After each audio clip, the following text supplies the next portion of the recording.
Hey there, my name is Grant Cardone, and I'm going to share my thoughts on sell or be sold, mastering the art of influence for success. Let me tell you a simple but very important truth. Every day, from the moment you wake up until you go to sleep, you are involved in selling. You might not be trading a product for money, but you're constantly convincing, negotiating, and influencing the world around you. Convincing, negotiating, influencing. When you talk your friends into trying a new restaurant, you're selling an experience. When you apply for a job, you're selling your skills and what you can do to an employer. Even when you're arguing a point with a family member, you're selling your side of the story. This basic activity is behind almost every human interaction, whether you realize it or not. The world runs on a constant exchange of ideas, feelings, and value, and at its core, this exchange is selling. Ideas, feelings, value. Let's start by completely changing what the word sales means to you. For many, the word brings to mind images of pushy, talkative people who push unwanted products for their own gain. It's time to get rid of that idea from your head. True and good selling is basically about helping others. It's the process of helping someone else make a good choice for themselves. Your main job isn't to take someone's money. It's to understand their situation so well that you can guide them to the best possible solution, even if that solution isn't what you're selling. This is a really important difference. When you go into a conversation truly wanting to help, the whole feeling changes from a fight to working together. The idea behind this is simple. People naturally don't like to be sold to, but they are very open to being helped. Your job is to figure out the problem before you try to fix it. What problems are they facing? What do they hope for? What's the hidden worry or wish that makes them act the way they do? By focusing on the other person's world, you build a bridge of understanding that makes your final suggestion feel like a natural and helpful idea. Think about this in your everyday life. Imagine you're trying to convince your partner to go on vacation. The right way to start is by asking questions. You seem a bit stressed with work lately. How are you feeling? Or, what would a perfect, relaxing getaway look like to you?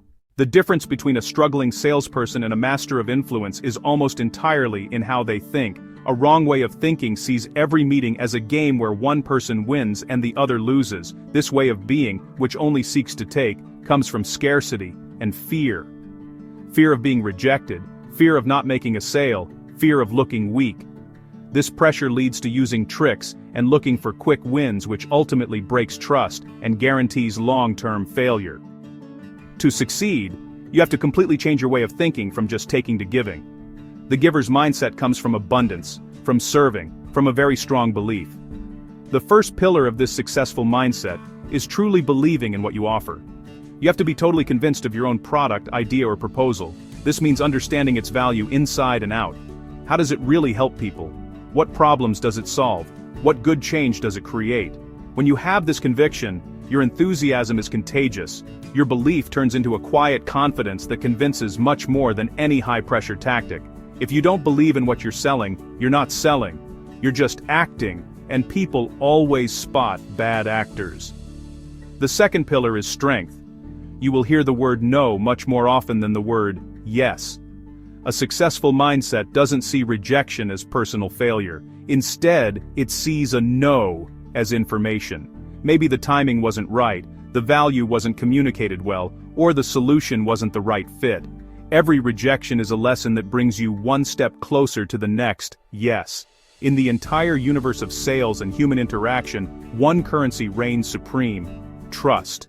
You can't sell a solution until you've thoroughly diagnosed the problem. A doctor would never prescribe medicine without first asking questions and running tests, yet many people try to sell their ideas or products without any diagnostic work at all. They jump into a pitch listing features and benefits without having any idea what the other person actually needs or wants. The art of discovery, which is driven by skillful questions, is what separates the amateurs from the pros. Your goal isn't to talk, it's to ask brilliant questions that guide the other person to reveal their true challenges, motivations, and desires. The key is to use open-ended questions that can't be answered with a simple yes or no. What? How? Why? Tell me about... For example, instead of asking, is price a concern? You should ask, what are the most important factors for you when making a decision like this? Instead of, do you need to solve this problem? Ask, what would be different for you or your business if this problem was solved within 6 months? Once you ask an open-ended question, you need to learn how to dig deeper. People often give surface-level answers at first. Your job is to gently peel back the layers to get to the core issue. You can do this with simple follow-up questions like, "That's interesting, can you tell me more about that? Why is that particular aspect so important to you?" If a client says, "We need to increase efficiency," ask, "What does efficiency look like for your team? What are the biggest time wasters? What happens when those inefficiencies occur?" By digging deeper, you move from a vague concept to a concrete problem, like "Our team loses 10 hours a week to manual data entry." Now you have something real to work with. People aren't motivated to buy features, they're motivated to solve a pain or to achieve a desired gain. After the diagnosis, it's time to build the bridge between their pain and your solution. Your solution should feel less like an off-the-shelf product and more like a custom-made key. Just when you feel like the conversation is going great, it happens. The other person voices a concern. "It's too expensive. I need to think about it. I'm not sure if it's the right time." They don't see objections as a rejection, they welcome objections as requests for more information. An objection is a sign of interest. Never get defensive. Listen calmly and try to understand. Don't interrupt. Let them express their full concern. You can say, "That's a completely valid point. I understand why you'd feel that way. Thanks for bringing that up. It's an important consideration." Then, clarify the real issue behind the objection. Expensive might mean they don't see the value yet. Ask, "When you say it's expensive, do you mean the initial investment, or are you not yet seeing the long-term return it will generate?"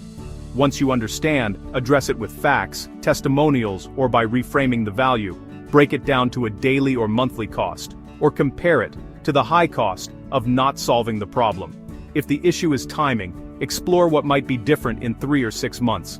Objections are signals that guide you to the last pieces of information for them to decide with confidence. The moment to close, to ask for the commitment, is where many people fail. If you believe your solution is best, you have a responsibility to guide them. Use assertive closes. Delivery on Monday or Wednesday. Shall we use this email address for the agreement? Offer 2 options, both a yes, Plan A, immediate fit, or Plan B, long-term flexibility. Which is the best starting point? After the closing question, stay silent. The first person to speak loses. If you've built trust and shown value, the close is a moment of agreement. The sale doesn't end at signing. Reinforce their decision. Follow up. How's everything going so far? Offer ongoing value. That's how you build lasting loyalty.